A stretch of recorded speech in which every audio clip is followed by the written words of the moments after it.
গ্রাম বাংলার একটি ঐতিহ্যবাহী এবং গুরুত্বপূর্ণ বিশেষ উৎসব হয়েছে মহোৎসব, যাকে আমরা চলতি কথায় মৎস্যব কিংবা মৎস্যব বলে জেনে থাকি।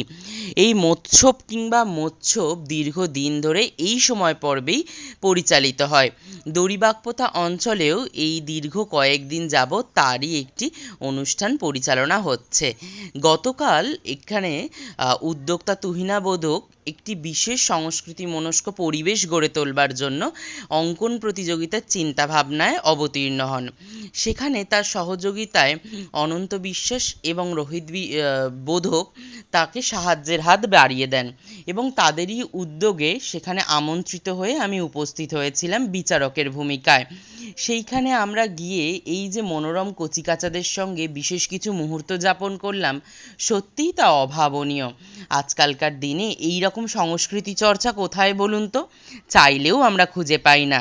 হ্যাঁ, সেই চিন্তাধারাকে সঙ্গে নিয়েই এই অঙ্কন প্রতিযোগিতা, যেখানে ছোট ছোট শিল্পীরা এখনো আঁকতে জানে না, আঁকার স্কুল কি তারা জানে না, কিন্তু সেই সমস্ত ছাত্রছাত্রীদের নিজের ভেতরের শিল্পী সত্তার বহিঃপ্রকাশ করবার জন্য তারা কিন্তু শুধু বইতে কয়েক বর্ণ যে ছত্র আঁকাগুলো দেখেছে না, সেগুলোকেই তারা তাদের মনের জল রঙে, মনের ক্যানভাসে যেভাবে দেখতে পাচ্ছে, সেগুলোকেই ফুটিয়ে তুলছে তাদের খাতায়।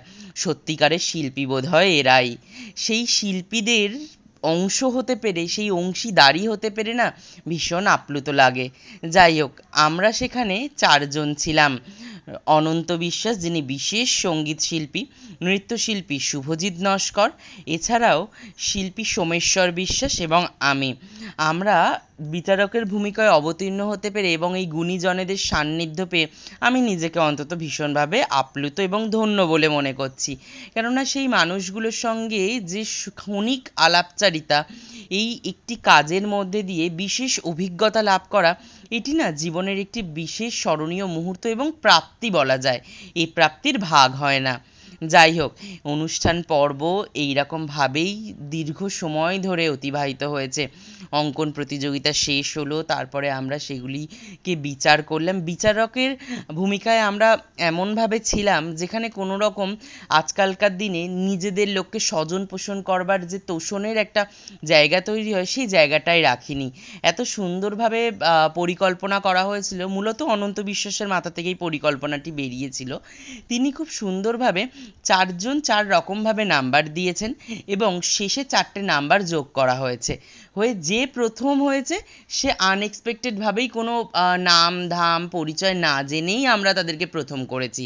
এরকমভাবেই আমাদের চিন্তাভাবনাটা এসেছে এবং আমরা তা বাস্তবায়ন করেছি, যেখানে কোনো রকম স্বজন পোষণের যাতে কোনো রকম রূপরেখা না থাকতে পারে। যাই হোক, এই পর্ব তো মিটলো। সেই পর্ব শেষে খুব সুন্দরভাবে আমরা অনুষ্ঠানের মঞ্চে উপস্থিত হলাম, আমাদের বরণ করে নেওয়া হলো, আমরা আমাদের বক্তব্য রাখলাম এবং তাদের রিকোয়েস্টে আমি একটি কবিতাও আবৃত্তি করলাম সেখানে। সর্বোপরি সেখানে অনুষ্ঠান সম্পন্ন করে শেষে মৌসুমী বোধকের হাতের অসাধারণ কিছু টিফিন গ্রহণ করে আমরা বাড়ির পথে রওনা দিলাম। আর একই সঙ্গে কৃতজ্ঞতা জানাই রোহিত বোধক, অনন্ত বিশ্বাস, মৌসুমী বোধক, তুহিনা বোধক ইত্যাদি মানুষজনদের, যে মানুষগুলো না থাকলে এই এত সুন্দর একটি সন্ধ্যা আমি উপভোগ করতে পারতাম না। আর আপনাদের এই ভ্লগটি কেমন লাগলো জানাবেন কিন্তু। আর আপনাদের ভালোবাসা আর আশীর্বাদ কিন্তু একান্তই